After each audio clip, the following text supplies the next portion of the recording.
طيب بسم الله. أعوذ بالله من الشيطان الرجيم. بسم الله الرحمن الرحيم. السلام عليكم ورحمة الله وبركاته. الحمد لله حمدا كثيرا طيبا مباركا فيه كما يحب ربنا ويرضى. أشهد أن لا إله إلا الله وحده لا شريك له وأشهد أن محمدا عبده ورسوله. يا أيها الذين آمنوا اتقوا الله حق تقاته ولا تموتن إلا وأنتم مسلمون. يا أيها الناس اتقوا ربكم الذي خلقكم من نفس واحدة وخلق منها زوجها وبث منهما رجالا كثيرا ونساء واتقوا الله الذي تساءلون به والأرحام إن الله كان عليكم رقيبا. يا أيها الذين آمنوا اتقوا الله وقولوا قولا سديدا يصلح لكم أعمالكم ويغفر لكم ذنوبكم وما يطع الله ورسوله فقد فاز فوزا عظيما. أما بعد فإن أصدق الحديث كتاب الله وخير الهدى هدى محمد صلى الله عليه وسلم وشر الأمور محدثاتها وكل محدثة بدعة وكل بدعة ضلالة وكل ضلالة في النار. Ma'asyiral muslimin wal muslimat, sidang majelis kajian nazirah di Hotel Harrison di Bandar Lampung yang semoga Allah selalu berikan keberkahan dunia dan akhirat. Alhamdulillah, kita bersyukur pada Allah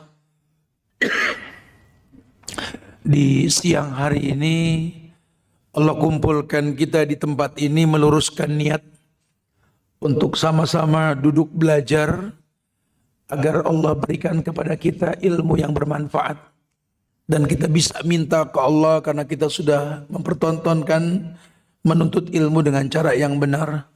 Kita minta sama Allah, Allahumma inni as'aluka ilman nafi'an. Ya Allah, berikanlah kepada kami ilmu yang bermanfaat.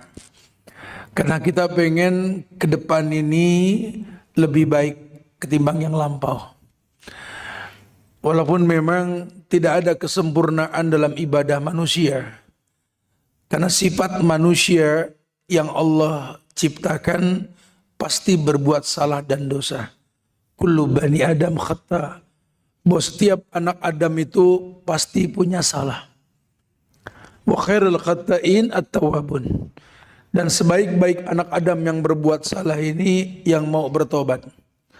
Sehingga Allah selalu menyiapkan maklum. Kalau Allah jelas Ghafurur Rahim lah. Ya, nggak ada Ghafurur Rahman. Karena Rahim ini isim mustaq yang diambil dari kalimat Rahman. Biasanya walaupun terlambat, Allah tetap terima orang yang mau bertobat sampai napas di kerongkongan. Bahkan orang yang tadinya bukan Islam pun ketika dia meninggal, dia mengatakan la ilaha illallah, kata Nabi, uhajjulaka biha indallah. Aku bisa berhujjah di hadapan Allah bahwa engkau seorang muslim. Itu yang dikatakan sama Nabi kepada pamannya, ya ammi kul la ilaha illallah kalimatun uhajjulaka biha indallah.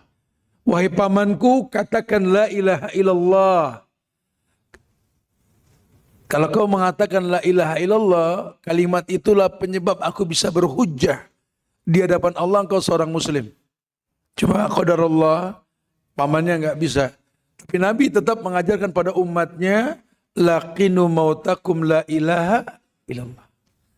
Ajarkan orang yang mau meninggal ini la ilaha illallah. Man kana akhiru kalamihi la ilaha illallah dakhalal jannah. Orang yang akhir kalimatnya la ilaha illallah, Allah masukkan dia ke surga. Ya, karena memang nanti pada akhirnya doa anak yang soleh inilah yang bisa membuat mayit orang tua dalam kubur itu mendapatkan kemuliaan oleh Allah. Ini yang kita minta sama Allah. Iya, jamaah yang Allah muliakan, usikum wa nafsi bitaqwallah. Diri ini berwasiat pada diri pribadi dan antum jamaah sekalian antuna insyaallah untuk selalu meningkatkan ketakwaan kita kepada Allah. Takwa ini dimiliki karena betulnya dalam beribadah. Karena memang dalam agama kita semua ritual ibadah akan menjanjikan ketakwaan buat si pelakunya dengan level yang berbeda. Namun keumuman dalil mengatakan bahwa wa may yattaqillah yaj'al lahu makhrajan. Allah pengen manusia ini yattaqillah. Kapanpun dimanapun dia bertakwa. Kalau memang kapanpun dimanapun dia bertakwa, kapanpun dimanapun yaj'al lahu makhrajan. Allah pasti berikan solusi. Karena terlanjur Allah mengatakan la yukallifullahu nafsan illa wus'aha. Allah tidak mungkin menguji manusia di luar batas kemampuannya. Yes, kadang-kadang kita suka komplain, Ustadz, ayat tadi itu saya sering dengar, Ustadz. Saya cari di Quran, saya temukan di pojokan surat Al-Baqarah itu, Ustadz. La yukallifullahu nafsan illa wus'aha. Kutanya ada yang menerjemahkan Allah nggak mungkin menguji manusia di luar batas kemampuannya. Tapi demi Allah, Ustadz, ayat itu nggak berlaku dalam hidup saya, Ustadz. Kenapa? Karena saya nggak kuat dengan ujian. Berat, Ustadz. Aduh, andai Ustadz jadi saya. Hanya mau tukeran pala seminggu gitu loh. Qad ja'alallahu likulli syai'in qadran. Manusia ini sudah punya ukuran yang berbeda, miqdar. Jangan menganggap kalau masalah kita lebih besar ketimbang masalah orang lain. Jangan begitu. Allah saja ingatkan para nabi dan rasul ketika turun ayat wa kullan naqussu 'alaika min amba'i rasul ma nusabbita bihi fuadak. Ya Muhammad, kata Allah, ku abadikan kisah para nabi dan rasul sebelum kamu dalam Quran, ma nusabbita bihi fuadak, agar kau baca memantapkan hatimu yang kau rasa pada hari ini orang dulu pernah merasakan. Apalagi di zamanmu nanti sampai ayat akhir di hayat Rasul itu. Al-yawma akmaltu lakum dinakum wa atmamtu alaikum ni'mati wa raditu lakum al-islam ad-dina. Ini kan ayat ketok palu. Di mana ayat ini turun, enggak ada lagi syariat turun setelah itu. Nabi wafat. Itu ayat terakhir di Haji Wada. Haji yang pertama dan terakhir.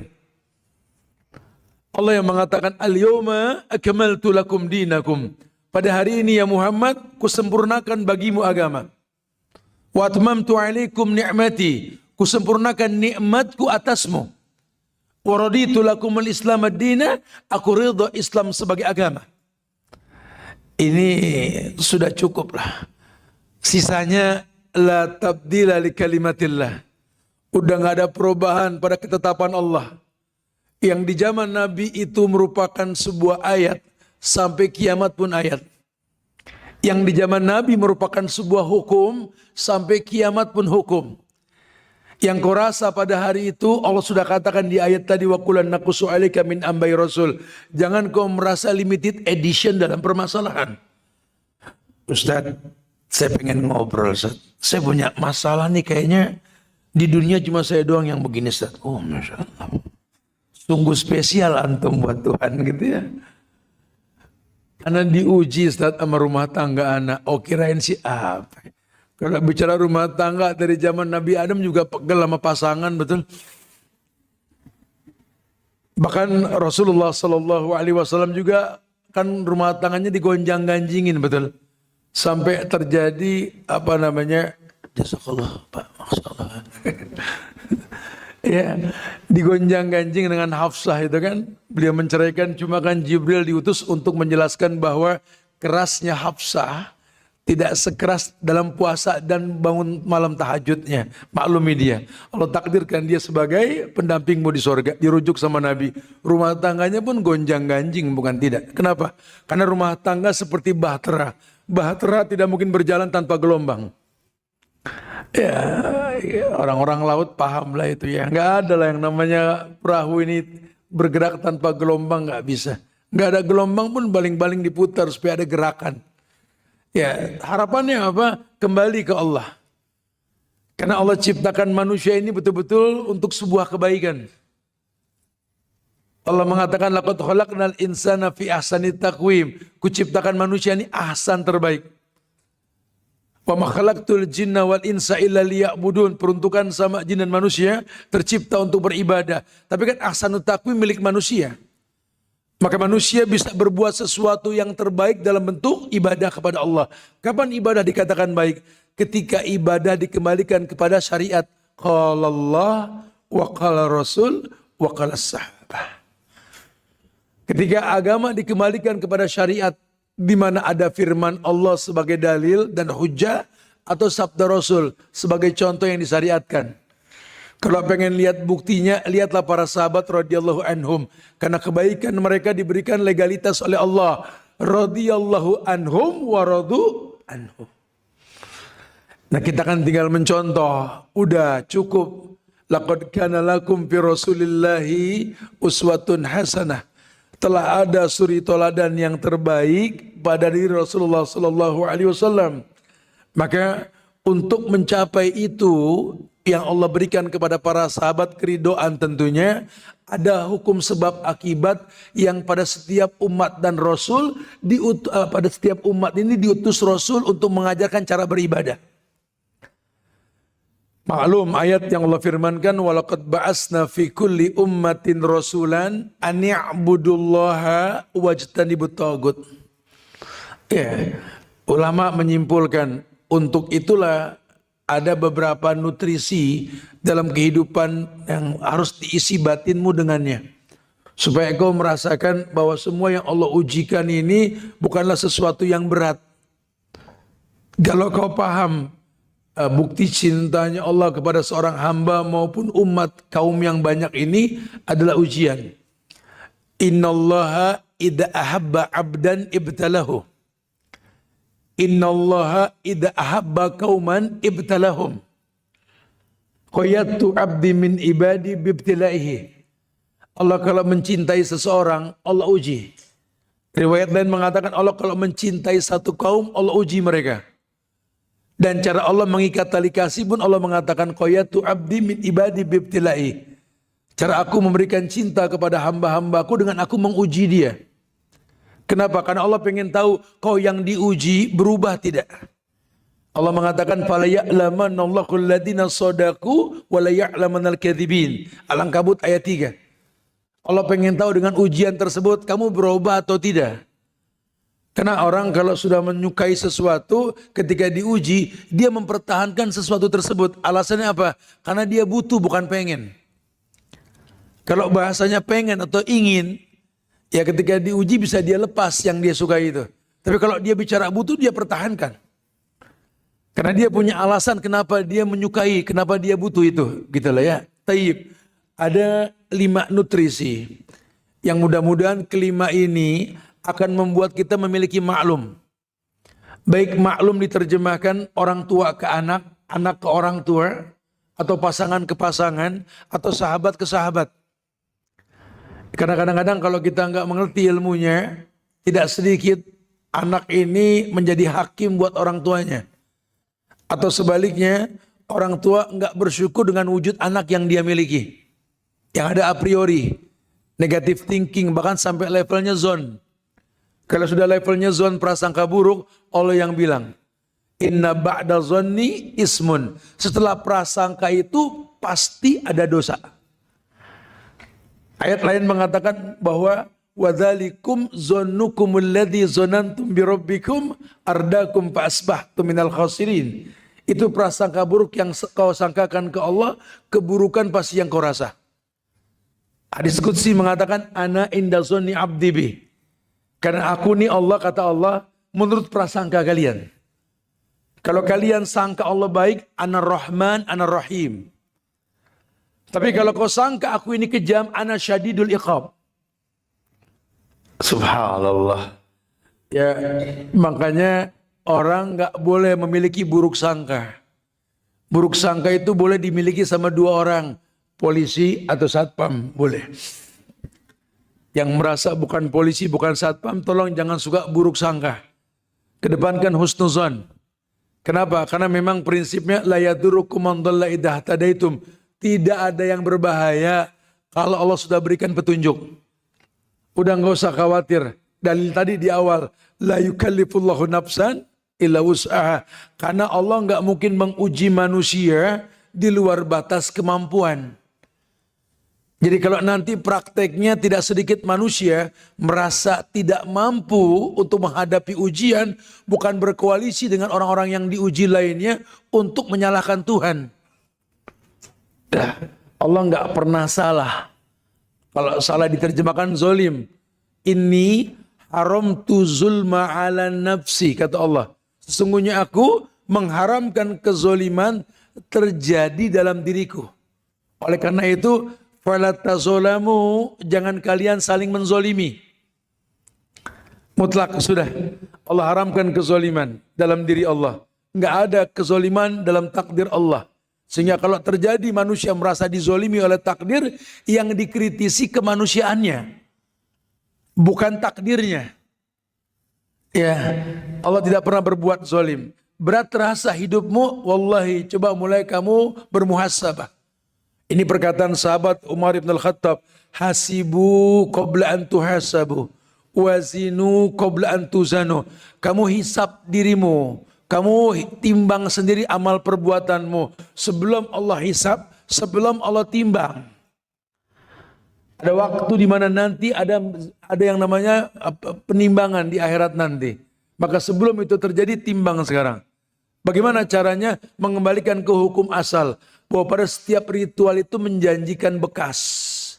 Contohnya apa? Kita sholat, bekasnya apa? Tanha anil faksa wal munkar. Harusnya sholat itu mencegah perbuatan keji dan mungkar. Nah, kalau kita sholat tetap berbuat keji dan mungkar, jangan diem, muhasabah. Sholat bukan tidak. Allahu Akbar. Sama orang tua ribut. Allahu Akbar, sama mertua enggak akur. Allahu Akbar, sama suami ngegas. Kajian di mana-mana, majlis taklim mana yang dia enggak datengin. Paling sering jadi panitia kajian. Baiknya sama ojol enggak sebaik sama suami sendiri gitu. Kalau mau ojol, ya Allah abang, Masya Allah. Lama banget sih, macet ya? Gitu. Sama laki, Subhanallah. Ngaji di mana kalau begitu? Jangan, aduh. Ini kalau urusan kayak begini aja kita nggak bisa letakkan pada tempat, apalagi yang lebih berat lagi nantinya. Jangan. Ya, kita puasa kemarin Ramadan. Kan Allah yang bilang, kutiba alaikumusiyam kama kutiba alal ladina min qablikum la'allakum tattaqun. Dari dulu tuh puasa janji Allah apa? Supaya kalian bertakwa. Kan udah dibilang tadi, orang kalau sudah bertakwa punya 3 senjata dalam hidup. Makhrajan, yusran, dan satu lagi ya ini furqan. Makhrajan ya solusi, wa may yattaqilla yaj'al lahu makhrajan, kan gitu ya. Harusnya orang kalau sudah puasa punya makhrajan. Tumpang tindih masalah yang dia hadapi tetap dia optimis. Ba'dal usri yusra. Pasti. Habis susah ada seneng. Gitu loh. Seberat-beratnya hidup diumpamakan badai. Aduh, apalagi orang Lampung dekat sama laut. Nggak cukup badai yang kita lihat. Badai pasti berlalu. Masalah ada selesainya. Ya. Nggak mungkin lah Allah zolim orang hidupnya bermasalah terus. Ada saatnya Allah istirahat dari masalah lah. Bahkan kalau sampai mendominasi hidup dengan masalah, terdominasi hidup dengan masalah, mayitnya kata Nabi mustarih.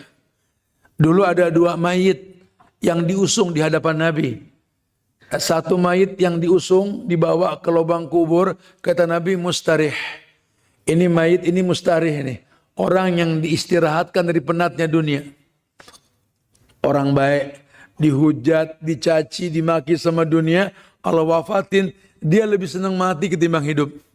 Mustarih, diistirahatkan dari penatnya dunia. Yang satu lagi digotong, mustaroh anhu. Ini nih dunia istirahat dari dia nih. Gitu. Ini mendingan mati nih. Mudah-mudahan kita yang pertama, enggak yang kedua lah. Amin. Insyaallah ya. Ustadz bisa ngomongin yang lain, kata jangan ngomongin mati gitu ya. Orang pada takut ngomongin mati. Ya harus diomongin supaya nggak kaget. Karena takut nggak takut mati pasti. Ini kita kadang-kadang belajar agama cuma ngomongin mati takut gitu loh. Ya kan ada omongan yang lain gitu loh. Mati itu syarat masuk surga buat orang soleh soleha. Mau gak masuk surga? Mau gak mati? Oh gak. Masbullah, masalah buat loh. Kita ke surga mau naik ojol, ya mati dulu enak. Terserahlah bagaimana awal hidup kita, yang penting endingnya husnul khotimah, betul? Terserahlah siapa kita dulu lah. Kita nggak bisa pilih tempat kita dilahirkan. Kita juga nggak bisa pilih rahim orang yang mengandung kita. Bahkan saripati dari badannya pun di badan kita, ayah dan ibu kita nggak bisa pilih. Betul? Kita di lingkungan yang seperti apapun kita nggak bisa pilih. Terserah, itu masa lalu. Agama ini asik mengatakan al-amal bi khawatimiha. Amal tergantung akhir bukan awal. Kapanpun, dimanapun kita pernah buat yang nggak baik, tapi hari ini Allah kumpulkan kita di Aula Horizon Hotel Lampung ini bersama Majelis Taklim Nazirah. Sama-sama kita belajar. Nih kalau sekarang kiamat, kita mati semua ada di mana? Surga. Masya Allah ya. Udah. Al-amal bi khawatimiha. Amal tergantung akhir bukan awal. Ini semua bahasan kita nih ya. Intinya maklum yang Allah berikan. Bahkan Allah mengatakan ya ibadi law dhunubuka ananas sama atani la tusriku bi syai'an la ataituka maghfiratan mislaha. Wahai hambaku, kata Allah, kalau dosamu kau tumpuk meninggi bak langit yang paling tinggi, kau datang menjumpaiku memohon ampun tanpa kau berbuat syirik, kudatangkan ampunan setinggi tumpukan dosa yang kau miliki. Ya ibadi, law ataitani bikrobil ardi khataya, summa laqitani la tusriku bi syai'an la ataituka maghfiratan mislaha. Lagi-lagi maklum Tuhan. Duhai hambaku, kata Allah. Kalau kau punya dosa seluas langit dan bumi, kau seret berjumpa denganku memohon ampun dari dosa tersebut. Selama kau tak berbuat syirik, kudatangkan ampunan sebesar dosa yang kau bawa itu. Allahu Akbar. Lagi-lagi rasa maklum. Ampunan Allah lebih besar ketimbang dosa yang kita lakukan. Cibiran iblis kepada Adam yang melanggar aturan, menyentuh buah huldi karena bujuk rayu istrinya yang namanya Hawa. Ya, iblis mencemooh, katanya makhluk yang terbaik. Tetap aja berbuat dosa tuh Adam. Allah yang nyaut, iblis, kalau Adam tidak berbuat dosa, hilanglah namaku Al-Ghafur. Dengan Adam berbuat dosa, turunlah syariat yang namanya tobat. Ini indahnya Islam. Indahnya Islam. Selalu ada maklum dari Allah untuk kita. Sampai kapan? Sampai yughargir. Sampai napas di kerongkongan. Makanya untuk mencapai itu ulama bilang, ada beberapa hal yang menjadi suplemen yang mesti dipertahankan dalam hidup diri seseorang. Yang pertama, yakni setiap kita ini mesti mempertahankan dalam hidup kita ini ada nutrisi atau suplemen dalam bentuk stabilisasi iman dan rutinitas amal saleh. Ayo jadikan suplemen lah. Ya, tadi kemarin saya ngobrol-ngobrol di Hotel Cilegon Serang sama ponakan dan teman-teman tim. Saya bilang sama teman-teman, bro, Islam ini cuma butuh kebiasaan. Jangan semua sifatnya dadakan. Anak 7 tahun saja dibiasakan sholat. 3 tahun ke depan dia nggak usah disuruh pun dia pasti sholat. Bahkan dalam agama kita, anak 10 tahun yang dari 7 tahun diajarkan sholat, kalau dia nggak sholat boleh pukul. Padahal anak 10 tahun belum balik. Kalaupun dia nggak sholat nggak dosa. Maksudnya apa? Dorbut tarbiyah, pukulan pendidikan. Dijamin dia nggak ninggalin sholat. Gitulah. Kenapa? Dibiasakan. Kita yang terbiasa membaca doa sebelum tidur, menjaga diri dari yang namanya kemaksiatan dengan beristighfar tentunya. Kita kalau mau tidur malam itu kan kita baca ayat kursi, kita baca kul huwallah 3 kali, betul. Al-Falaq 3 kali, An-Nas 3 kali. Kita baca surat Al-Muluk 30 ayat, As-Sajadah 30 ayat. Ya Allah Ustaz, kapan tidurnya gitu. Berat amat Ustaz. Enggak berat kalau udah dibiasain, enggak berat ya. Kita baca Bismika Allahumma amutu ahya. Kita tidur, miring ke kanan, letakkan tangan di pipi kita. Tidur insya Allah, kita bangun cepat insya Allah. Itu cuma butuh kebiasaan. Bangun pagi sama. Sedekah sama. Kalau kita rutinkan, nggak ada yang berat. Lawang kita cuma menjalani takdir yang telah ditakdirkan gitu loh. Dengan kebaikan, Allah jamin kemuliaan yang banyak. Ini stabilisasi iman ini penting banget nih. Makanya di surat Al-Ahzab ayat 35, ya kita nggak tafsirkan karena waktu nggak memungkinkan. Nanti di rumah baca-bacalah. Ada tahapan untuk mencapai yang dijanjikan sama Allah. Adallahu lahum maghfiratan wa ajran azimah. Kalau lihat surat Al-Ahzab ayat 35, itu ada tahapan-tahapan agama seseorang. Sampai level di mana Allah bilang, Adallahu lahum maghfiratan wa ajran azimah. Allah siapkan ampunan dan balasan yang lebih besar ketimbang kebaikan yang dia lakukan. Ini kan harapan kita. Diampunkan sama Allah, betul. Harapan kita diberikan pahala yang lebih besar ketimbang kebaikan yang kita gugurkan. Lihat ayat tersebut.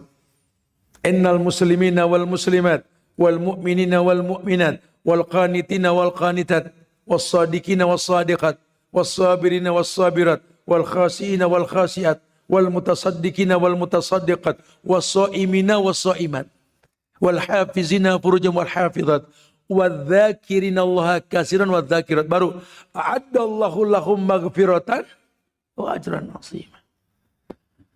Jadi jangan dilongkap-longkap. Allah berikan susunan tuh. Kata Allah, Islam iman. Tidak semua orang Islam beriman, tapi setiap orang yang beriman kepada Allah dipastikan keislamannya. Kalau Islam dan imannya betul, dia qanita, orang yang taat sama Allah. Jadi jangan bilang orang itu taat, sementara Islamnya dipertanyakan, imannya banyakkan turun ketimbang naik. Kalau dia sudah qanit, dia shadiq, orang yang benar. Enggak bisa orang dikatakan benar dalam beragama tanpa ketaatan tuh enggak bisa. Dan dia enggak mungkin taat juga kalau dia enggak Islam dan beriman tadi. Kenapa pada akhirnya dia dikatakan wassadiqina wassadiqat, dia orang yang benar? Karena hidup ini ujian. Dan biasanya kalau orang sudah beriman Allah uji. Al-Ankabut ayat 2. Ahasiban nasu ayutraku ayyakulu amanna wa hum la yuftanun. Apakah manusia mengira kalau dia sudah beriman dia enggak diuji? Allah uji. Tapi lihat, kalau memang levelnya betul, Islam, iman, qanit, shadiq benar, diuji, dia akan menjadi orang yang was-sabirina was-sabirat. Dia akan menjadi orang yang sabar. Karena dia tahu ya bahwa pertolongan Allah ini memang butuh waktu. Lawang urusan minta kiblat dikembalikan ke haram saja. Ya, Nabi minta kiblatnya haram, yakni Ka'bah. Nabi butuh 17 bulan untuk berdoa. Kita baru 2 hari udah gak sabar, betul. Makanya dalam Mustadrak Al-Hakim, Nabi pernah mengatakan bahwa yustajabu lil abdi, semua doa hamba itu yustajab, pasti dijawab sama Allah. Kecuali 3, malam yadu bi ismin, Doa untuk yang namanya dosa, aqatir rahim, atau mutus silaturahim. Ini nggak bakal dijawab sama Allah. Awil istijal. Yang ketiga, yang tergopoh-gopoh. Sahabat tanya, mal istijal ya Rasulullah. Apa tuh tergopoh-gopoh? Nabi mengatakan, yaqulul abdu qad da'autu falam ara yastajibu li. Yang dikatakan tergopoh-gopoh dalam doa yang gak bakal Allah jawab doanya apa? Seorang hamba berkata, aku telah berdoa, tapi tak kulihat jawaban Tuhan. Haram. Udah Ustaz, kalau bicara doa mas sering Tat, banyakan saya mau Ustaz, itulah. Apalagi yang namanya sholat, Tat, ya Allah Ustaz. Kalau iman aneh lagi stabil Tat, sampai capek sholat apa lagi? Iman lagi bagus nih. Sholatnya apa? Innaka hamidum mazid. Assalamualaikum. Sholat apa lagi ya? Gitu loh. Lagi stabil imannya bro, lagi stabil ya. Tapi kalau iman lagi turun, muazin disalahin. Allahu Akbar, Allahu Akbar. Ajan apa lagi nih? Ajan apa lagi subuh? Ajan apa lagi? Lo kadang-kadang sholat subuh bareng duha sih susah. Ya. Dia menjadi orang yang wasabirina, wasabirat. Orang yang sabar. Dan gak gampang orang bisa sabar. Tot, aneh punya temen sabar banget. Tat. Tapi gak demen sholat. Bukan sabar, dia pasrah. Beda lagi tuh. Emang gak ada yang dia bisa kerjain kecuali diem. Jangan dibilang sabar. Orang sabar dalam agama kita ada kaitan dengan iman. Karena ayat di mana Allah berfirman, ya ayyuhalladzina amanu isbiru. Kayak orang yang beriman sabarlah.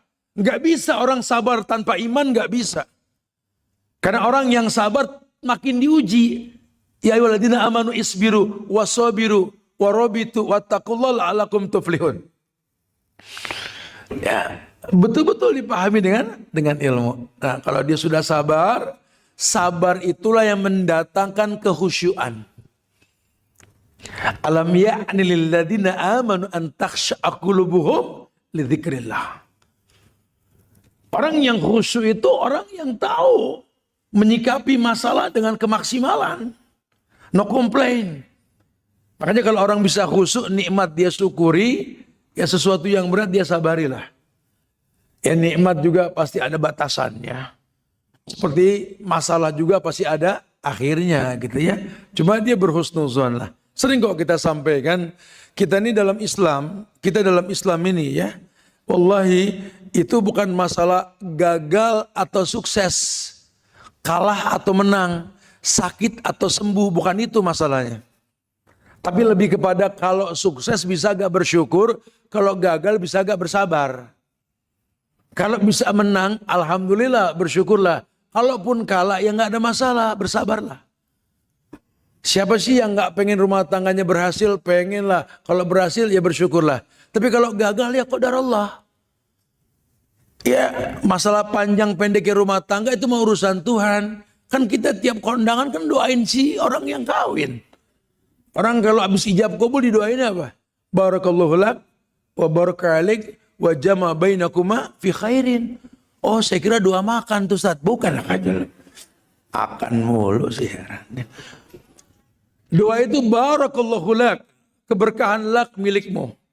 Wa baraka alaik, dilimpahkan berkah atasmu. Wa jama'a bainakuma fi khairin, Allah kumpulkan kalian dalam kebaikan. Ada gak kata panjang jodoh biar awet? Gak ada. Banyak anak? Gak ada.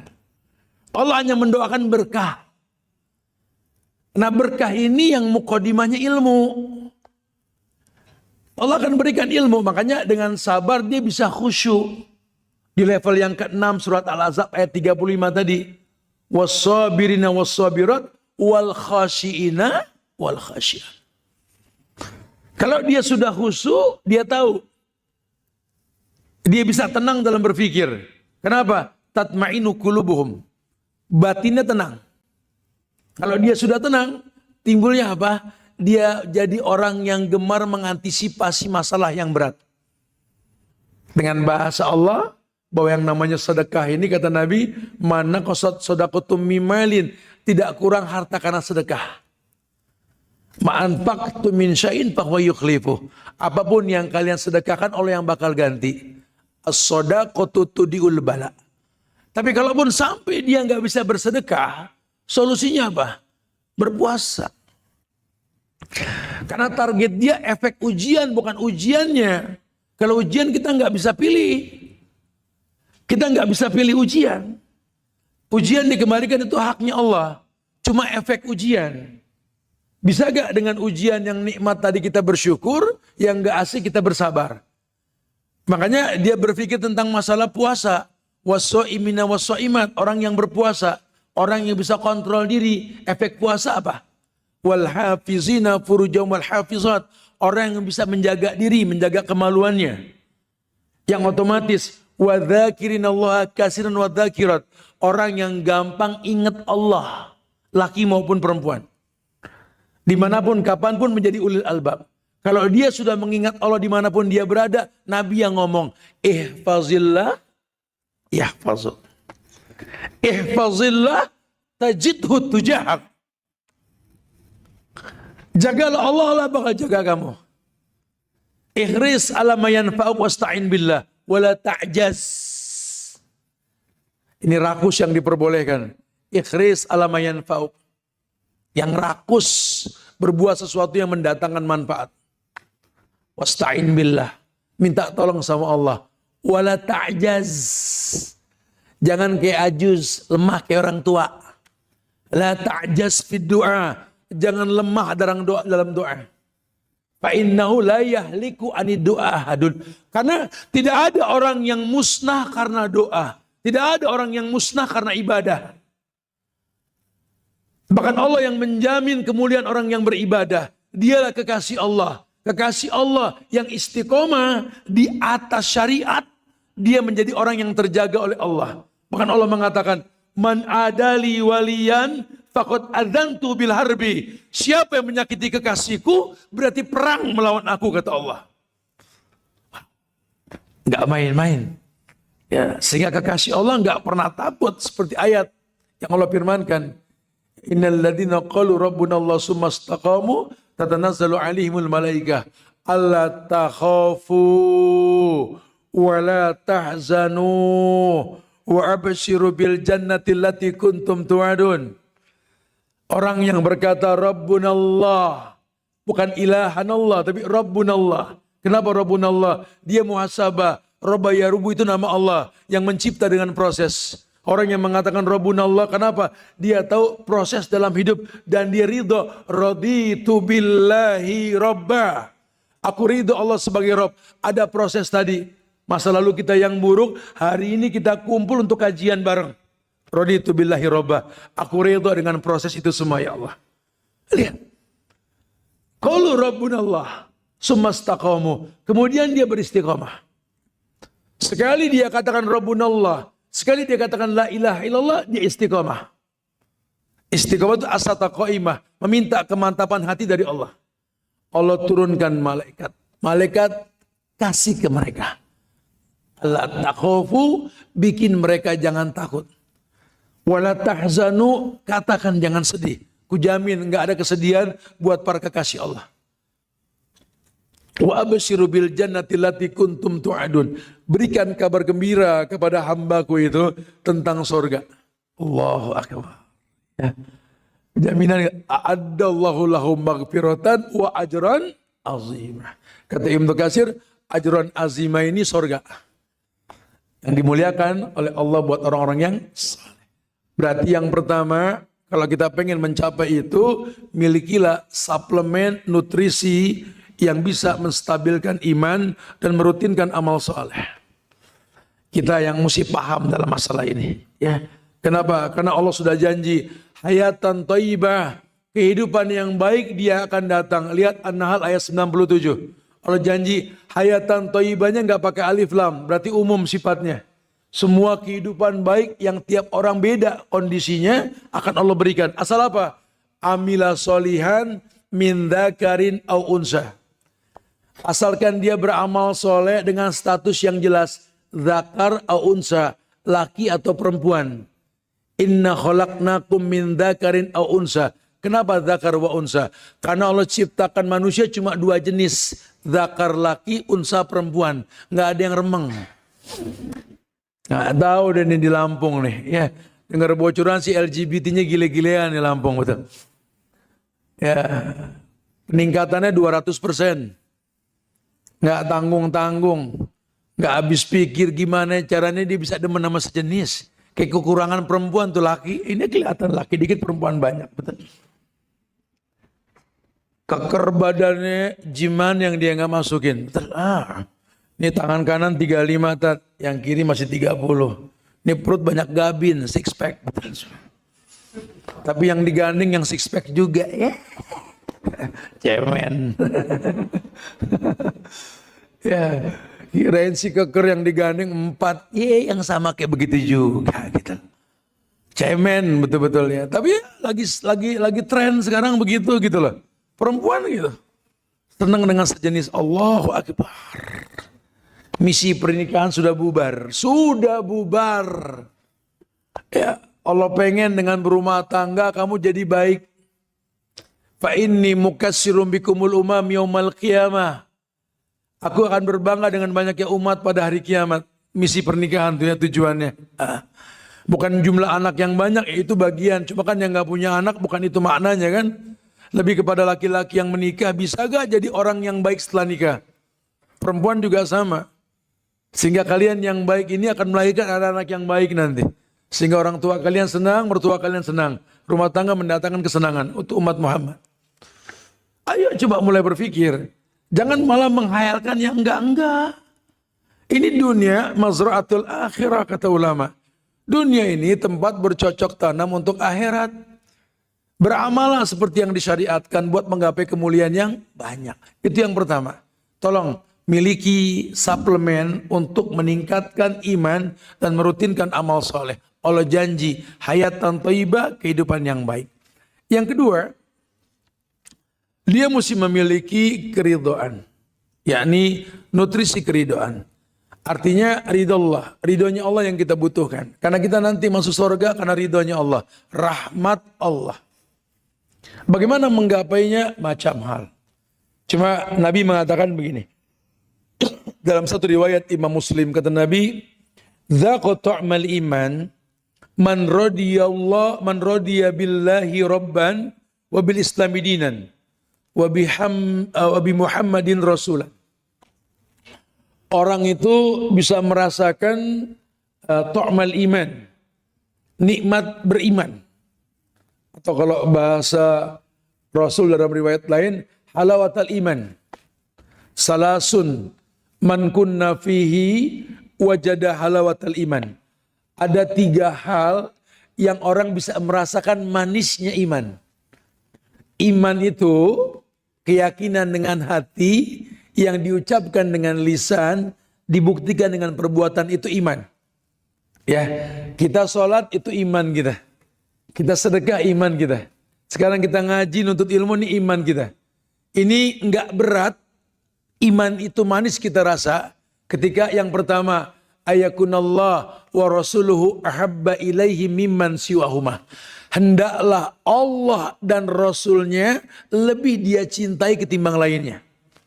Ayo belajar beragama karena memang Allah perintahkan, Nabi contohkan, asik. Agama yang mana? Syahadat, sholat, zakat, puasa, haji, akad, nikah, cerai, haji, umroh. Ayo, itu ibadah. Tapi karena Allah, bukan karena yang lain. Sehingga nggak ada yang bisa mengkomplain. Labang menang, aku mengamalkan lillah semua karena Allah. Tadi kan di awal udah dibahas Al-Maidah ayat 3 tadi, al-yawma akmaltu lakum dinakum, betul? Agama telah sempurna. Dan dia nggak butuh contoh yang lain. Cukup syariat yang ada. Dia rasakan manisnya iman. Bener ya. Kalau beragama seperti yang disyariatkan tuh asik, iya. Karena dijanjikan bekas ibadah. Innallaha yuhibbu ayar asra ni'matihi ala abdi. Karena Allah paling suka ngelihat bekas ibadah pada diri seorang hamba. Iya. Dia gapai keridhaan. Dan yang lebih gampang lagi apa? Ya ini yang masih punya orang tua. Khususnya ini orang laki deh. Karena kita orang laki ini, pernikahan kita suksesnya kita di perusahaan yang kita miliki tidak menomorduakan orang tua kita. Lain sama perempuan ya. Kalau kalian sudah menikah, maka suami nomor satu. Makanya perempuan jangan gampang nerima lamaran laki-laki. Resikonya apa? Jadikan suamimu seperti Tuhan di muka bumi. Wajib patuh. Sampai Nabi mengatakan, andai boleh manusia sujud kepada manusia, ku perintahkan istri sujud kepada suaminya. Gak gampang loh. Sujud sama dia? Oh gak banget tuh kan. Apaan pilihan situ? Sekarang ogah banget, dulu nurut aja. Nggak gampang, hati-hati kalau kita orang laki lain. Secantik apapun istri kita, selucu apapun anak-anak kita, sehebat apapun kita di mata anak buah kita, karyawan kita, teman-teman kita, wallah, orang tua nomor satu dalam hidup kita. Tolong, jangan pernah menomorduakan mereka. Apalagi ibu kita, ya Allah. Katakan dalam diri kita kepada ibu kita, wallahi ya ummi inti ala ra'si. Ibu kau di atas kepalaku wahai ibu. Ya, perempuan jangan suka bucin, jadi budak cinta sama laki. Mohon disayang, mohon diperhatiin, ya jatuh nama, jangan. Kalian tuh mutiara yang diikat dengan emas. Ya jangan mohon. Tapi kan aku butuh diperhatiin, butuh dicintai. Ya belajar mencintai yang dia cintai. Kalau pengen dapat cinta seorang suami, cintai yang dia cintai. Laki-laki itu memiliki 3 cinta dalam hidupnya. Yang pertama ibunya. Tolong cintai ibunya. Seenggak asik apapun tuh ibu, udah cintai. Ya Allah Ustaz, berat banget Ustaz ya Allah. Abang situ kan dapat nikmat dari anaknya, betul? Man lam yaskurin nas la yaskurillah loh. Orang yang enggak berterima kasih sama manusia, enggak bakal bisa bersyukur sama Allah. Udah, terima aja ya. Memang mau bilang apa? Andai bisa milih takdir, ya suamimu itu juga pengennya jadi anaknya Khadijah, bininya Rasul, betul?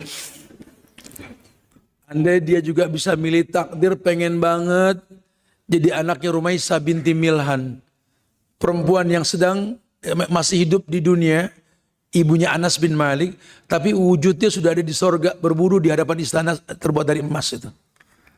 Andai mereka bisa memilih takdir, mereka juga pengen punya orang tua yang soleh, yang baik. Cuma ya kan kita nggak bisa milih takdir, betul? Itulah ibu kita, itulah ayah kita, khalas. Ya ada anak yang terlahir memang orang tua bermanfaat buat anaknya. Tapi tidak sedikit anak dilahirkan kelak bermanfaat buat kedua orang tuanya, betul? Maklumilah, sudah cintai yang dia cintai. Buat kami para laki-laki ini, ya, kesalahan ibu adalah kebaikan di mata kami. Agak sulit untuk komplain kita. Karena kita nggak dicipta untuk menjadi hakim buat orang tua kita. Siapkan maklum. Dan nggak akan pernah ada selesai untuk memaklum itu. Selalu ada maklum buat orang tua kita. Tolong jangan pernah sakiti seorang ibu yang punya anak laki-laki itu suami kalian.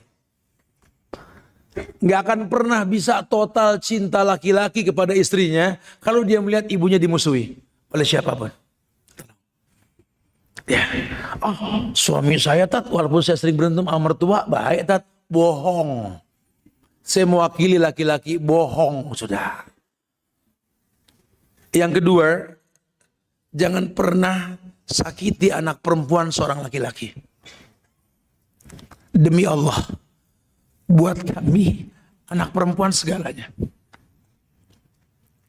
Pendek masa.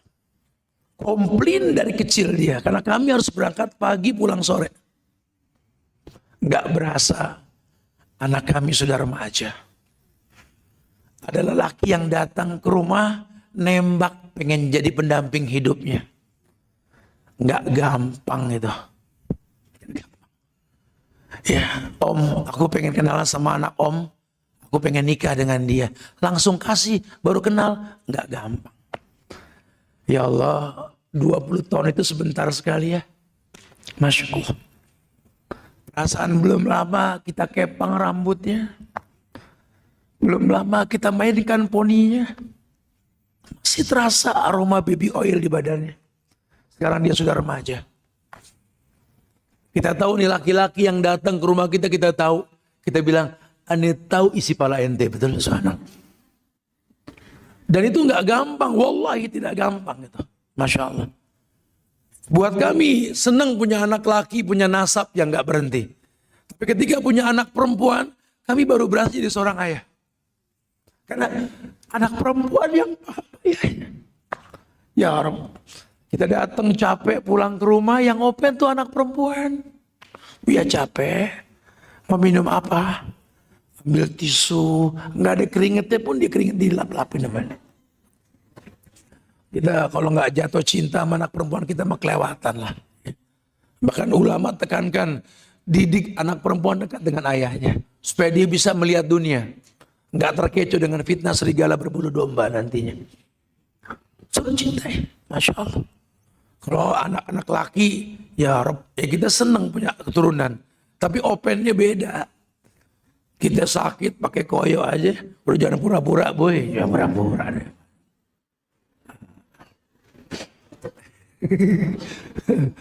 Anak perempuan lain lah rasanya. Makanya saya suka bilang sama orang-orang laki, kalau nanti anak mau nikah, tolong khutbah nikah itu biar ayahnya sendiri. Ustadz yang dipanggil cukup nasihat pernikahan. Habis ijab kabul Ustadz nasihatin Ustadz boleh. Tapi kalau ijab kabul ada sebelumnya ada khutbah nikah, biar ayah yang ngomong. Lebih mengena untuk mantunya. Belajarlah muqaddimah khutbatul hajjah. Innal hamdalillah nahmaduhu wa nasta'inu wa nastaghfiru dan seterusnya. Sisipkan kata singkat. Duhai lelaki di hadapanku. Sebentar lagi terjadi ijab kabul di antara kita. Ketika kau berkata, saya terima nikahnya Fulana binti Fulan dengan mas kawin seperti yang disebutkan dibayar tunai sah. Kau ambil dari pundakku, tanggung jawab pindah ke pundakmu. Sekarang dia adalah di bawah penguasaanmu. Halal semua untukmu. Tapi aku hanya sekedar mengingatkan. Aku tidak kenal kamu. Kamu berkenal dengan dia. Cuma aku yakin kamu orang yang soleh. Alasannya apa? Anak ini kubesarkan dengan cara yang benar. Menjadi perempuan yang soleh. Wanita yang soleh ini hanya untuk laki-laki yang soleh. Aku berhusnuzon karena dia untukmu. Jangan kau berikan yang syubhat apalagi yang haram. Jangan kau pendekkan kerudungnya. Tolong. Kau menikahi anak manusia, tulang rusuk yang bengkok. Yang kalau dipaksakan lurus pasti patah. Siapkan maklum untuknya. Terus kau siapkan maklum. Tapi kalau kau lelah menyiapkan maklum untuknya, jangan kau sia-siakan dia. Kembalikan dia kepada kami. Aku ayahnya. Selalu menyiapkan maklum buat dia. Jaga dia untukku. Subhanallah. Wow. Kata si mantu nggak bisa macam-macam dah kalau begini. Ini bapak bukan kaleng-kaleng nih kalau begini. Tolong ya. Jangan bentak anak perempuan di hadapan ayahnya. Seoles kebencian untuk istri yang membentak anaknya. Oh, suami saya enggak, Tat. Saya sering ngomel sama anak perempuan, dia makin dekat. Bohong. Saya mewakili laki-laki, bohong. Sudah. Ya kebayang, mutiara hati kita dicemooh oleh orang lain. Dan yang ketiga, ya muliakan rumah yang dibuatkan untukmu. Jaga. Walaupun sudah punya pembantu yang merapikan rumah, wallahi balikan ke hukum asal. Pembantu itu membantu bukan dibantu. Jangan semua diserahkan sama asisten rumah tangga. Ya sekali-kali kita buatkan rumah pengen lihat orang yang dikasih itu menjaga gak tuh rumah. Ya bolehlah ibu sekali-kali mengepel, merapikan, membersihkan. Dan kami senang apa yang kami kasih itu dijaga tuh senang sekali. Bukan berarti gak senang ada pembantu yang bantu ya. Jangan semua diserahkan sama mbak. Lawang rumah buat situ kok mbak yang ngerawat tuh rumah. Sampai-sampai nggak sempet ngapa-ngapain sih ibu. Mbak yang masak, mbak yang bikin kopi. Suami sakit, mbak yang repot beli obat ke apotik. Baju mbak yang neriskain. Nanya apa-apa, tanya mbak. Suruh kawin sama mbak aja kalau gitu loh. Ibu ngapain di rumah? Scroll doang di pojokan kamar. Orang-orangan toko dengerin ya, subhanallah. Kalian dinikahi itu untuk melayani gitu loh. Dijaga, dicukupi, difasilitasi untuk melayani gitu loh. Dan kewajibannya melayani. Saya sering bilang di beberapa kajian dari kemarin, ya kalau orang dulu kan memandang ke suami itu kan kewajiban, bukan pekerjaan. Saya bilang sama ibu saya dulu waktu ayah saya masih hidup, Mah, mama bikinin kopi, air putih, teh tiap hari kan, ini abah nggak pernah, kadang-kadang nggak minum juga, ngapain? Sudah kewajiban. Dia minum alhamdulillah, enggak, sudah urusan dia. Kewajiban. Masya Allah. Kita pakai gelas ayah kita, punya abah, udah jangan. Punya orang tua yang sopan. Sendal gitu, punya orang tua. Dijaga itu suami betul-betul. Karena kewajiban. Hari gini meja kita bersih, kita tanya, nggak ada air putih, lu nggak minta, kata begitu. Lu nggak minta, subhanallah. Gelas babenya dipakai, didiemin aja. Sendal sepatu dipakai sama anaknya, didiemin aja. Hilanglah izzah sudah. Jangan. Ya. Kalau pengen dapat cinta dari suami, jaga yang 3. Jaga ibunya, muliakan. Jaga anak perempuannya, jaga tempat yang diberikan untukmu. Dia akan belah dadanya, dia akan bilang ke istrinya, ambil cinta sebanyak-banyaknya dari dada ini. Kalau 3 itu nggak ada, udah mimpi di siang bolong sudah. Wallahi laki-laki gapai ridho Allah dengan ridhonya orang tua. Tapi kalau istri ridhonya suami. Itu yang kedua. Yang ketiga, yakni yang mesti dia miliki dalam bentuk suplemen adalah nutrisi tawakal. Bagaimana dia bisa menyiapkan maklum yang tak selesai, artinya terus selalu ada maklum untuknya tanpa tawakal. Hidup yang melelahkan ini membutuhkan solusi tadi. Cuma perpindahan dari satu masalah ke masalah yang lain. Kita butuh makhrajan, kita butuh yusron, kita butuh furqan. Makhrajan solusi, yusron kemudahan. Furqan alat bantu membedakan yang hak dan yang batil. Enggak bisa itu dimiliki tanpa ketakwaan. Dan takwa itulah yang mendatangkan ketawakalan. Miliki nutrisi itu. Yang keempat, miliki nutrisi zikrullah, suplemen. Ala bidzikrillahi tatmainul qulub. Dengan mengingat Allah hati menjadi tenang. Jadi kita kalau minta itu jangan kayak Bani Israel, minta turunin makanan dari langit, semua langsung ada, enggak. Di agama dijelaskan. Masalah yang pelik yang kita hadapi bisa disikapi dengan ketenangan. Karena memang Allah yang mendatangkan jawaban apa yang kita pintalah. Cepat tidaknya tergantung hubungan kita sama Allah. Makin cepat ibadah kita ke Allah, makin cepat bantuan Allah. Makin lambat hubungan kita sama Allah, makin lambat juga apa yang kita minta datang dari Allah yang Allah inginkan. Dia orang-orang yang memiliki nutrisi, dari suplemen zikrullah. Bagaimana caranya menjadi ulil albab?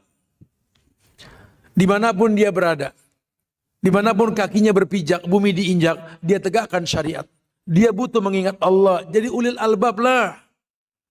Yazkurunallaha qiyaman wa qu'udan wa ala junubihim wa yatafakkaruna fi khalqis samawati wal ard. Rabbana ma khalaqta hadza batilan. Subhanaka faqina adzabannar. Dia ingat Allah. Berdiri, duduk, berbaring dia ingat Allah. Dan dia selalu berkata, Rabbana, duhai Rabb yang menciptakan kami. Dia minta sama Allah untuk bisa memberikan yang terbaik. Ma khalaqta hadza batilan. Betul-betul kau tidak menciptakan semua dengan kesia-siaan ya Allah. Jadikan aku orang yang bisa menyimpulkan ayat yang tersirat maupun tersurat. Tersirat ya fenomena alam, tersurat ya Quran. Menjadi orang yang gemar baca Quran. Itu petunjuk hudan, petunjuk linnas. Kalau hidup mau tertunjuk ya jangan nggak baca Quran. Minta petunjuk tapi nggak ngaji agak susah. Minta sama Allah. Baru kemudian yang terakhir, ini penting banget ini. Kita bisa berdialog silakan ya. Wallahi miliki suplemen lapang dada. Menjadi orang yang qanaah. Menjadi orang yang lapang dada menerima takdir. Karena dia tahu sekali tadi ayat yang mengatakan la yukallifullahu nafsan illa wus'aha. Allah nggak mungkin menguji manusia di luar batas kemampuan. Qad ja'alallahu likulli syai'in qadran. Semua Allah ciptakan dengan ukuran-ukurannya. Jangan ukur badan kita ke orang lain, begitu pula sebaliknya. Kalau untuk mencontoh silakan. Saya sengaja mencontoh dia, Ustaz, bagus. Tapi ingat, kamu bukan dia, dia bukan kamu. Kalau sekedar mencontoh boleh. Kita mencontoh Nabi, ayo. Tapi kita bukan Nabi, Nabi bukan kita, betul? Makanya agama mengatakan, fattakullaha mastata'tum. Bertakwalah semampunya. La ikraha fiddin. Enggak ada paksaan dalam beragama. Jadikan agama ini daily, monthly, terus. Rutinitas harian, bulanan. Yang kita tahu memang seperti inilah syariat. Sehingga Allah bisa karena biasa. Ringan agama karena memang ada rutinitas. Orang yang biasa di belakang imam yang bacaan panjang nggak akan komplain. Dapat imam baca pendek seneng. Tapi kalau imam yang biasa dia ikutin yang pendek-pendek, dapat yang panjang bisa ngegibah imam. Innaka hamidum mazid. Assalamualaikum. Assalamualaikum. Oh nggak demen sama nih imam kata kita. Ya, jadi dibiasakan. Masya Allah ya. Nah itu semua kata Syekh Abdurrahman Nasir As-Sa'di. Beliau mengatakan adalah orang-orang yang betul dalam beragama. Kalau dia sudah betul dalam beragama, dia akan memiliki bekas-bekas dalam agama tadi. Hidupnya akan nampak berbeda dengan yang lain. Perbedaan yang pertama, saya mengatakan dia tipe orang yang tidak panik dan larut dalam bayangan-bayangan yang buruk. Orang kalau sudah agamanya bagus bisa berlapang dada menerima takdir, hidupnya nggak panik. Hidupnya nggak ada khawatir, ya manusiawi, cemas kadang ada. Dia buru-buru beristighfar. Karena dia berhusnuzon, dia punya Allah yang nggak mungkin zalim. Dia punya Allah yang nggak mungkin zalim. Sehingga dia berhusnuzon. La yukallifullahu nafsan illa wus'aha tadi. Udah, tenang aja. Memang berat karena kita belum tahu rumusnya. Ya Allah Ustaz, kebayang Ustaz, aku di rumah sendiri Ustaz. Ada si mbak dua, enggak sendiri namanya gitu. Mana anak ya Allah Ustaz, berat gitu ya. Coba flashback sedikit dulu orang tua kita coba. Satu ibu bisa megang 5 anak tanpa pembantu coba. Di zaman lampu nggak kayak sekarang terangnya nih. Di zaman dimana air nggak pakai sekarang dicolok keluar langsung gitu ya. Dulu mesti ditimba kalau nggak pakai pompa dragon tuh. Yang dicekek baru muntah betul.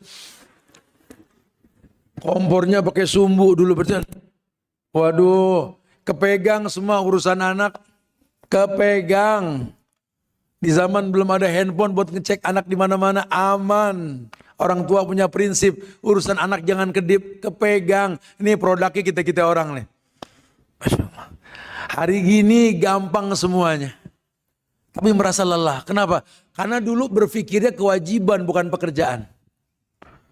Ya seberat apapun sholat kalau sudah pakai bahasa kewajiban itu bentuk penghambaan. Ini the real freedom yang kita bahas kemarin bro. Ketika kita menghamba kepada Allah itu bukti kemerdekaan.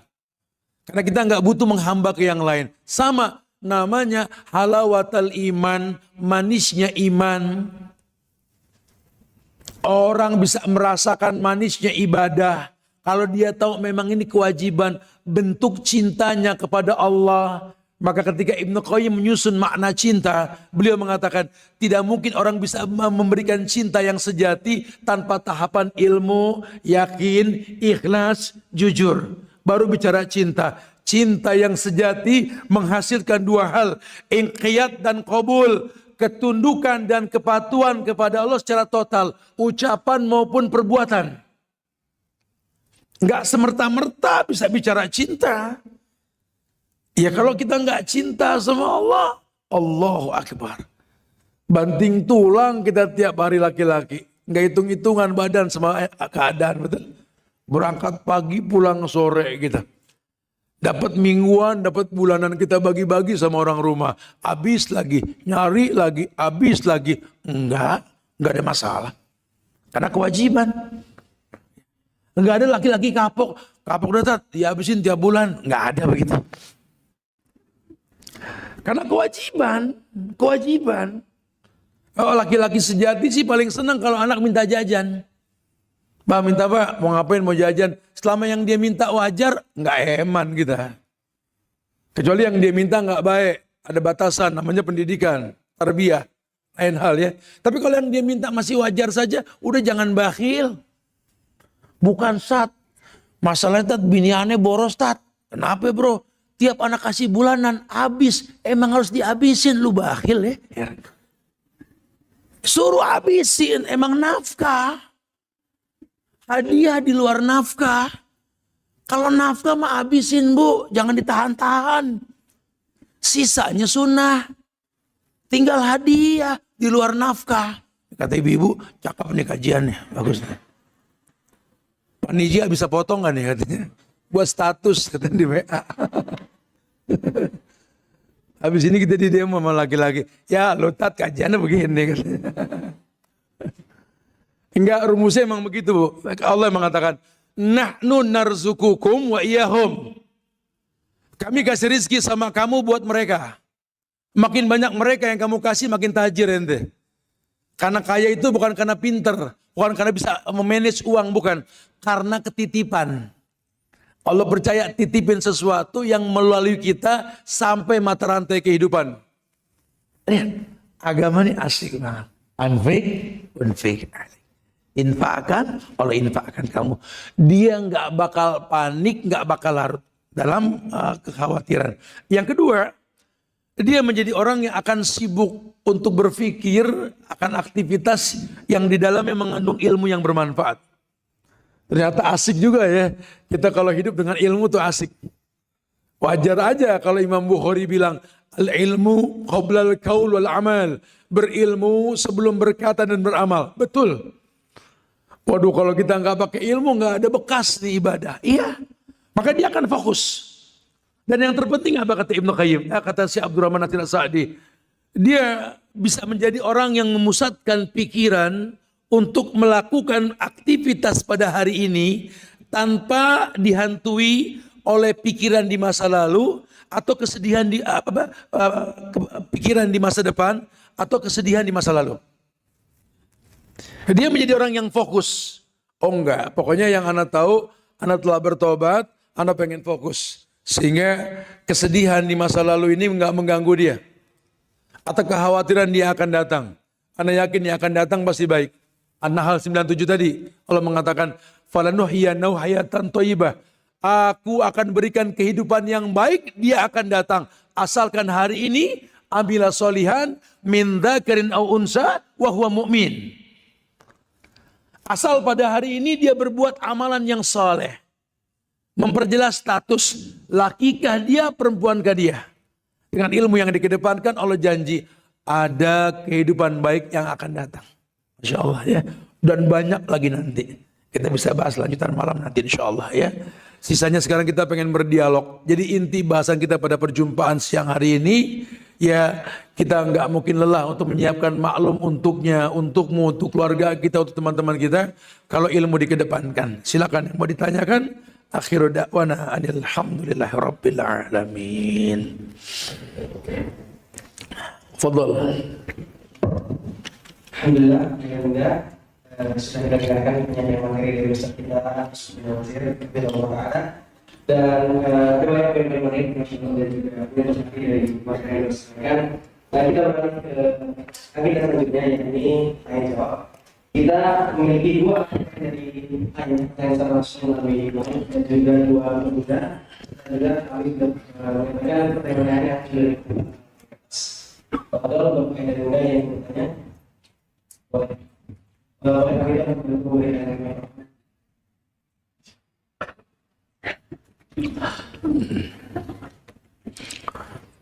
Ini pengen lihat dulu nih semangatnya teman-teman di Lampung nih. Yang datang pada hari ini dari tempat yang paling jauh dari Bandar Lampung. Ada? sengaja datang kajian buat kajian ini? Ada? Coba kasih mic, mana yang paling jauh? Hah? Belum ada. Enggak ada. Ini. Kenapa? Coba panitia minta tolong deh.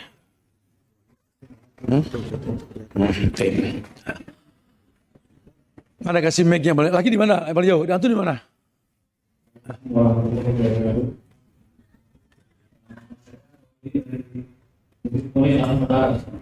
Lampung Utara.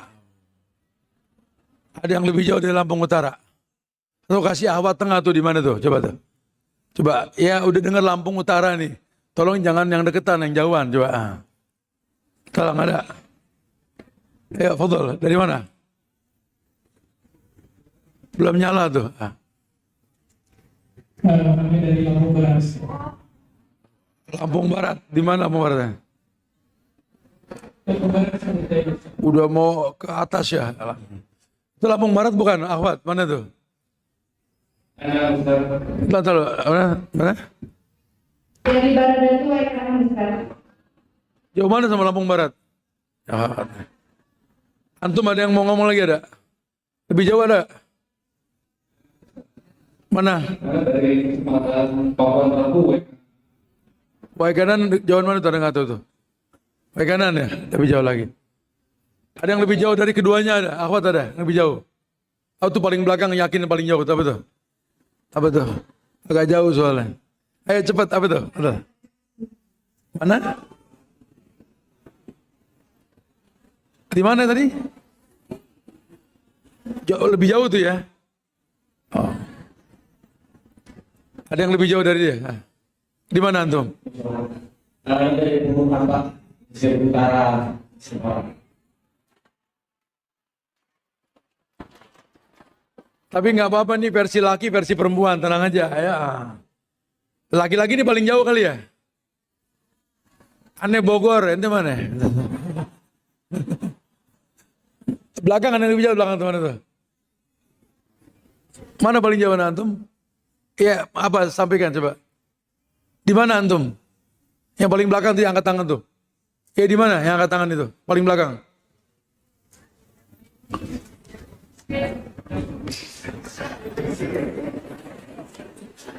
Mana? Mesir. Antum datang dari Mesir, benar? Jadi ini yang paling jauh tadi ya. Saya. Ahwat tadi yang paling jauh mana tadi? Oke. Ini dua-duanya panitia. Pakai apa ya kemari? Pakai bis, pakai motor? Yang pakai motor atau pakai bis ya, tolong ganti ongkos dia kemari bro. Ya. Panitia siapin amplop nanti, Ustadz ganti pokoknya ya. Masalah. Siapa yang hari ini datang bawa keluarga paling banyak? Antum berapa orang? 5 orang. Ada yang lebih dari 5? Berapa? Berapa? 5 juga? Sama nih 5. Di atas 5 ada? Ada yang lebih dari 5? Ini 5 paling banyak. Berapa? 6. 6 orang. Laki-laki 5 nih. Ini tolong panitia. Buat yang banyak 6 ini. Kasih amplop buat pada jajan nanti. Ya. Minta panitia. Lumayan buat belanja cilok sama baslok nanti ya. Hari ini ada yang datang paling tua usianya ada. Ikhwan berapa usianya? 70 ada 70. Ada 70. Di bawah dikit 70 ada. Berapa? 67. Ada perempuan 67, laki berapa? Berapa? 70 ada. Enggak, yang laki-laki dulu berapa? Tadi yang angkat tangan berapa? 67. Perempuan ada yang 70. 70. 70. Ini laki-laki paling tua 67 ya. Tolong bro, ini yang laki-laki dan yang perempuan juga sama dikasih jajan buat belanja sama cucunya habis ini. Wallah ada di panitia nanti bisa diambil amplopnya ya. Barakallahu fikum. Dan tolong doakan kami ini yang belum sampai umurnya seperti itu tetap semangat dalam menuntut ilmu ya. Karena wallahu alam kami seusia antum antuna mungkin yang kita omongin merek obat nanti ya kita nggak tahu ya. Semoga pada semangat seperti kalian insyaallah. Kita baca ya, ini panjang banget nih, banyak banget pertanyaannya nih. Nah, panitia minta disortir yang pertanyaannya sesuai dengan yang dibahas saja, jangan yang main ambil semua pertanyaan. Kesian yang urgent, yang butuh nanya, yang memang nggak apa mudah ini. Udah tayyib. Nah, dan akhlak dan adab dalam bertanya itu soalnya pendek, jawabannya panjang. Jangan nulis surat. Ya. Ustadz sudah sejam setengah ngomong suruh baca lagi. Adab dan akhlak itu pendek soal, panjang jawabannya. Jadi Anda dahulukan yang pendek-pendek dulu soalnya nih ya. Assalamualaikum Ustadz, mau bertanya. Saya baru menginjak pernikahan 3 tahun. Tetapi saya sudah merasakan kehambaran terhadap suami saya. Dikarenakan akhlaknya terhadap istri suka ketus dan tidak bisa diajak ngobrol. Apakah saya berdosa jika rasa cinta dan sayang saya telah hilang, Ustaz? Lagi nikah sama dia, sayang pusing. Dulu dibilang jangan, nggak nurut gitu. Udah gini kita yang pusing dah ya. Ya udah sabarin aja Bu ya. Paling berapa lama lagi kan gitu ya.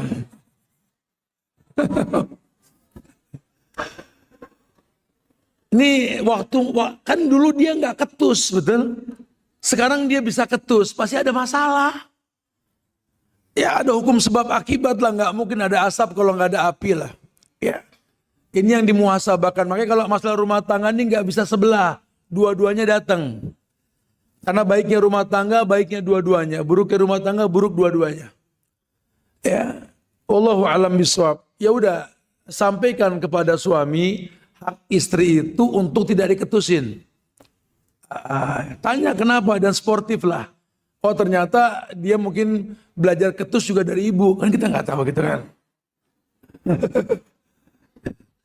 Laki-laki ini kan bayi bongso dan niru, betul ya? Ya intinya diingatkan lah. Kalau sudah mulai tidak nyaman, jangan disimpan, disebut. Kalau bicara akhlak ya nanti itu hak perempuan untuk bisa mengambil sikap. Karena konsekuensi dia menerima lamaran itu adalah konsekuensinya dia siap dibawa ke sorga oleh suami. Sekarang kalau suami nggak bagus agama, mau menjanjikan ke sorga kayaknya nggak mungkin deh. Mendingan omongin baik-baik, ayo kita berubah bareng-bareng. Ayo kita belajar bareng-bareng. Mas, bang atau siapalah bahasanya. Aku tahu aku nggak nikah dengan ulama, tapi bertemanlah dengan ulama orang-orang baik. Aku nggak menikah dengan penghafal Quran, tapi aku senang kalau kamu belajar ngaji gitu lah. Ayo kita belajar bareng, jalan bareng sama-sama. Omongin baik-baik. Ya insya Allah kalau suami yang baik akan mengikuti harapan kebaikan seorang istri insya Allah ya. Tayyib. Ustaz, bagaimana mengingatkan suami yang selalu memprioritaskan orang lain daripada istri dan anak-anaknya, dan bagaimana caranya biar iman kita selalu stabil Ustaz? Kalau stabil iman dengan ketaatan, turun dengan kemaksiatan. Ya kita yang tahu turun naiknya iman. Tapi kalau ada suami yang duluin orang lain ketimbang istri dan anak-anaknya, ya salah. Kecuali kalau dia dahulukan orang tuanya. Beda hal. Ya. Itu jangan sampai diiriin, nggak boleh. Ya, ada cerita tentang orang yang terjebak dalam gua yang tertutup batu. Dia bertawasul dengan amal soleh. Salah satunya apa? yakni yang memberikan air susu kambing buat ibunya, orang tuanya yang sedang tidur sampai dia bangun. Sambil menanti orang tuanya, anak istrinya menangis karena kehausan. Dia dulukan orang tuanya. Dalam Islam menjadi sebuah kebaikan. Ya, kalau yang lainnya jelas disalahkan. Kita boleh bro menjadi orang yang gemar untuk membayarkan makan minum bersama teman. Kalau bisa kita prioritaskan itu. Jangan cuma kita nunggu diajak makan, kita yang ngajak. Atau balapan bayar nanti. Tapi demi Allah, besarnya uang yang kita keluarkan buat teman kita, jangan mengalahkan besarnya nafkah buat istri dan anak kita. Ya, tolong, uang kita itu uang Allah. Kita cuma ketitipan. Jangan belanjakan uang Allah dengan cara yang salah. Ya, kita beli motor, mobil, rumah, jajanin teman, itu pakai duit siapa? Duit Allah. Allah bakal tanya, punya duit itu nikmat bro. Nikmat bakal ditanya. summa la tus'aluna yawma idzin. Sama dengan juga kita kasih banyak ke teman, tolong teman. Orang tua kita jangan lebih kecil. Lebih besar orang tua kita. Ya, Masya Allah. Taib sekarang. Assalamualaikum Ustaz. Saya sering baca kalimat ini. Manusia akan diuji dengan apa yang paling dia inginkan. Maksudnya bagaimana Ustaz? Ya situ yang baca, situ yang nanya gimana sih? Apa ini bahasa Arab? Manusia akan diuji dengan apa yang paling dia inginkan dan dia cintai. Anta ma'aman ahbabta. Ya, kau akan diuji dengan yang kau cinta, betul? Karena memang Allah tahu orang yang mencinta akan diuji. Al-Ankabut ayat 1 hingga 3 tadi. Hasiban nas aitraku ayyaqulu amana wa hum la yuftanun. Apakah manusia mengira kalau dia sudah beriman, bicara cinta dan suka karena Allah, dia tidak diuji. Allah bilang, walaqad fatana alladziina min qablihim. Allah telah uji orang sebelum mereka. Fala ya'lamanna Allahu alladziina shadaqu wa la ya'lamanal kadzibin. Ujian itu akan menjadi ukuran baik tidaknya agama seseorang. Ya. Kita cinta sama anak kita, diuji sama anak. Kita cinta sama pasangan kita, diuji sama pasangan kita. Makanya bicara cinta itu bicara ilmu. Jangan ngomong cinta tanpa ilmu. Jangan bicara cinta tanpa keyakinan. Jangan bicara cinta tanpa keikhlasan. Jangan bicara cinta tanpa kejujuran. Hari gini banyak orang bicara cinta tanpa itu. Kamu kenapa nak? Kayak orang kebingungan. Lagi falling in love. Sama siapa kamu jatuh cinta? Wallahu alam. Wallahu alam. Ini banyak anak sekarang suka tapi nggak jelas sama siapa.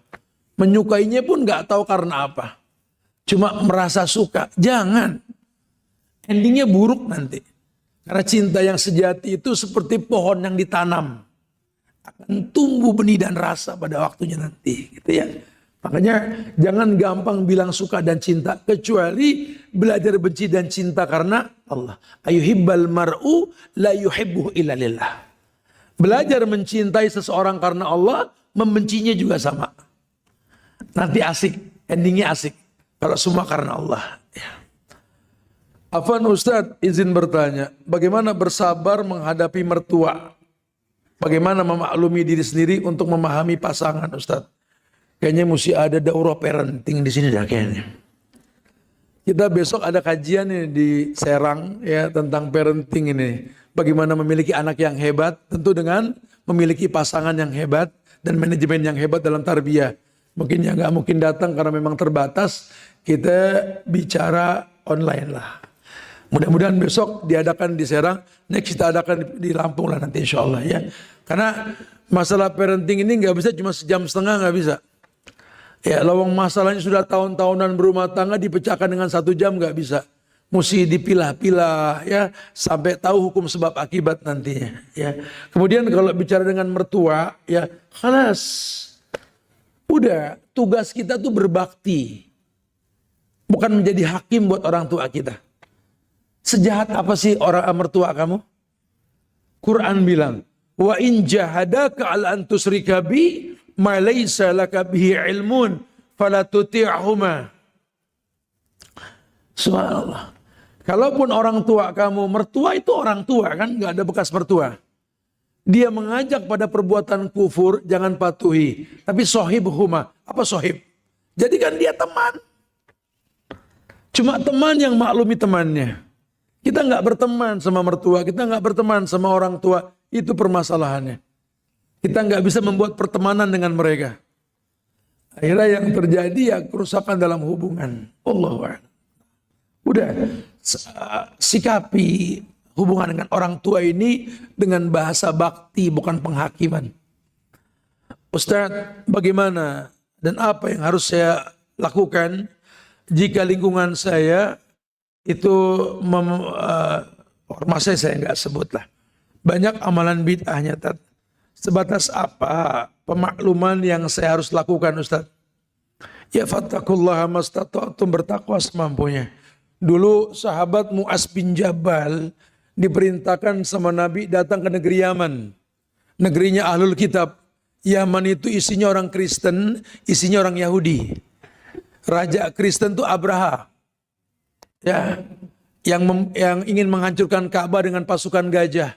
Bikin gereja di San'a itu ya. Kristen agamanya. Yahudinya juga banyak. Makanya orang-orang Yaman tuh suka nyanyi, suka gambusan. Jangan bilang musik Islami. Memang mereka itu orang-orang Kristen yang suka bernyanyi. Ya, jangan heran itu. Makanya diutus sahabat, salah satunya Muaz. Innaka ta'ti qauman min ahlil kitab. Kamu akan datang ke negeri Ahlul Kitab. Negeri Yaman. Falyakun awwala ma tad'u syahadatu alla ilaha illallah. Tolong yang pertama kau dakwahi syahadat. Kalau mereka sudah patuh, a'limhum bi anna Allah tarada alim khamsu salawat. Ajarkan salat. Kalau mereka sudah berilmu dengan salat, a'limhum bi anna Allah tarada alaihim shadaqah. Tu'khadhu min aghniyahim wa turadu ala fuqaraihim. Kalau dia sudah salat, ajarkan sedekah. Nabi enggak kritik perbuatan yang lain. Rapiin dulu syahadat, bagusin salat, bagusin sedekah. Jangan ngomong bid'ah, jangan ngomong maksiat, jangan ngomong isbal, jangan ngomong janggut, khalas. Jangan ngomong kerudung panjang pendek, entar dulu. Itu omongan dengan dalil. Dalil itu firman Allah dan sabda Nabi. Kita mau ngomong orang tentang dalil, orang yang belum kenal Allah, orang yang belum kenal Nabi, susah. Kenali dulu Allah dan Nabi kepada mereka. Kalau mereka sudah kenal enak. Qala Allah wa qala Rasulnya enak. Terus gimana Ustaz? Nabi tawarkan metode dakwah. Apa? Aslih nafsak yasluh lakan nas. Kritisi dirimu, orang lain terkritisi. Dakwah fi'liyah. Dakwah dengan tingkah laku. Sehingga mereka tertarik berhubungan dengan kita. Kita belum bisa memberikan keuntungan buat mereka, sudah mengkritik tradisi, susah. Jadilah orang yang berpikir bagaimana mendatangkan manfaat dulu. Sehingga mereka suka dengan manfaat yang kita berikan, kita ngomong apapun didengar nanti. Ya, itu teknik dalam dakwah seperti itu. Wallahu a'lam. Assalamualaikum Ustaz. Bagaimana apabila suami tidak mencari pekerjaan, banyak bergadang, banyak tidur di waktu pagi. Apabila anak rewel malah menyudutkan istri, membentak istri, bagaimana solusinya Tat? Ya udah sih nasihatin. Atau ada yang lebih berhak menasihati. Kalau dia nggak boleh dinasihatin, khulu, cerai. Ya, tuh kan pakai nanya, ya gitu. Ya dalam Islam lelaki mentalak, perempuan khulu. Tapi nggak langsung, itu ending. Usaha dulu. Kalau usaha sudah nggak ada perubahan, ngapain dipegangin? Ini orang tidur pagi mulu, ibadahnya rusak. Tapi flying victim, anak punya masalah, bini yang disalahin, betul? Yakin sorga bareng dia? Yakin nggak? Hulu. Bukan stanta kalau saya jadi janda siapa yang mau? Hei, Nabi nikah sama janda, betul? Khadijah itu 2 kali jadi janda, Nabi suami yang ketiga, betul? Ini di kita nih mindsetnya salah sih. Hina jadi janda, hina jadi duda. Allahu Akbar. Siapa yang mau jadi janda? Siapa yang mau jadi duda? Tapi itu bicara takdir. Rezeki, maut, jodoh, betul? Jelas. Nggak ada masalah. Kalau prioritas agama nikah dengan gadis, Nabi nikah dengan gadis. Nabi nikah dengan janda. Kenapa? Dia cari teman hidup. Bukan pelampias syahwat. Lelaki butuh sahabat dalam hidup. Jadi menikah dengan Khadijah, enggak ada masalah. Khadijah 2 kali janda, Nabi suami yang ketiga. Hidup janda. Oh Masya Allah ya. Jadi nggak usah pesimis, duda juga sama, hidup duda gitu ya. Ambil sikap dan keputusan yang tegas sedikit ya. Tujuan kita berumah tangga jadi baik ke depan, ada perubahan. Kalau nggak ada perubahan, islah. Masih nggak ada perubahan, islah. Masih nggak ada, ambil keputusan. Makanya at-talaqu marratain, tolak 2 kali, talak 2 kali. Ya, yang ketiga baru kita bicara bain. Tujuannya apa? Pelajaran. Ada kehidupan dalam syariat insyaallah. Wallahu a'lam. Nah. Assalamualaikum Ustaz. Di zaman sekarang menjaga anak tantangannya luar biasa, Tat.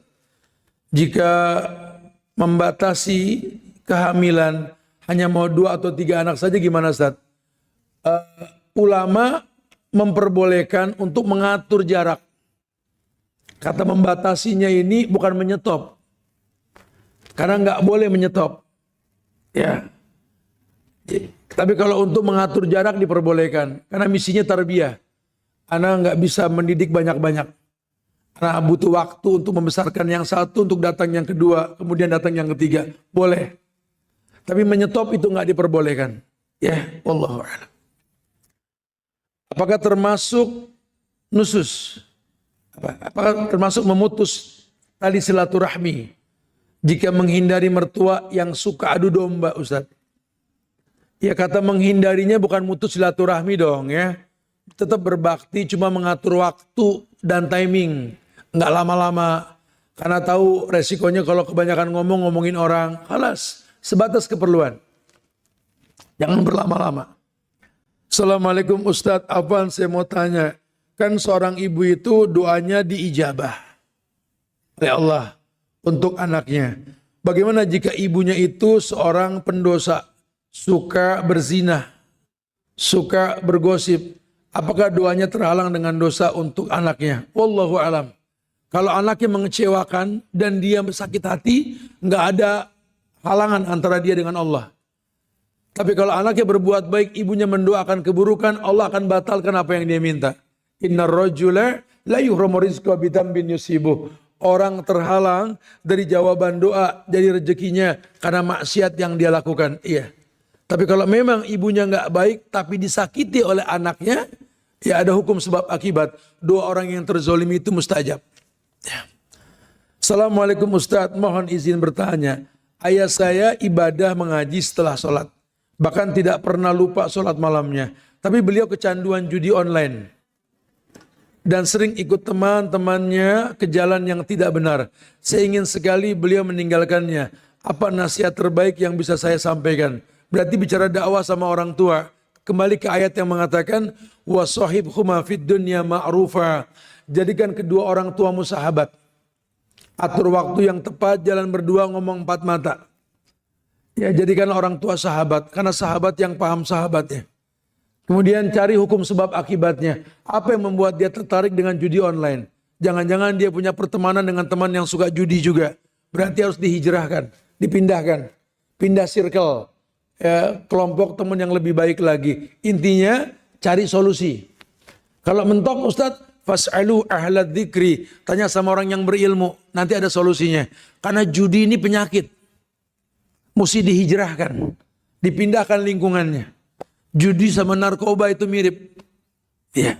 Orang kalau sudah kecanduan agak sulit itu. Hijrahkan dia. Pindahkan dengan circle yang baik, yang baru. Assalamualaikum warahmatullahi wabarakatuh. Ana kuat mendengar curhatan ribuan orang. Membantu masalah orang. Tapi kalau membahas ayah atau ada yang nyebut ayah ana pasti nangis. Apakah normal begini Ustaz? Ya nangisnya punya alasan enggak? Jangan tiap ada kata ayah. Oh, ayah.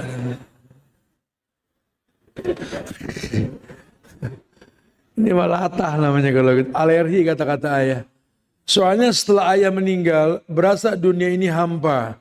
Meski dapat suami yang sangat sayang sama ana Ustaz. Apakah termasuk nggak nerima takdir ayah ana? Sangat sempurna pendidikan dan kasihnya ke ana.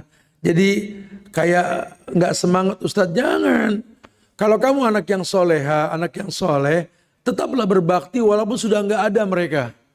Allah yang mengatakan bahwa wabil walidaini ihsana. Sama orang tua berbuat ihsan. Ihsan itu ada nggak ada orang tua berbuat baik. Ada orang tua kita berbuat baik, nggak ada kita berbuat baik. Bagaimana kalau orang tua sudah nggak ada? Berbakti dengan membayarkan hutangnya, mendoakan mereka, atau sambung silaturahmi dengan teman-teman orang tua kita, supaya kita tahu kelasnya. Itu yang dipertontonkan sama sahabat Abdullah bin Umar ketika berjumpa dengan teman ayahnya Umar ibn al-Khattab. Ya, dia berikan kendaraannya, dia berikan barang bawaannya. Orang bingung, kenapa kau butuh kau kasih sama orang? Itu teman ayahku. Dan baktiku kepada ayahku dengan memfasilitasi teman ayahku. Itu bakti. Ya, supaya kita tahu kelasnya orang tua kita.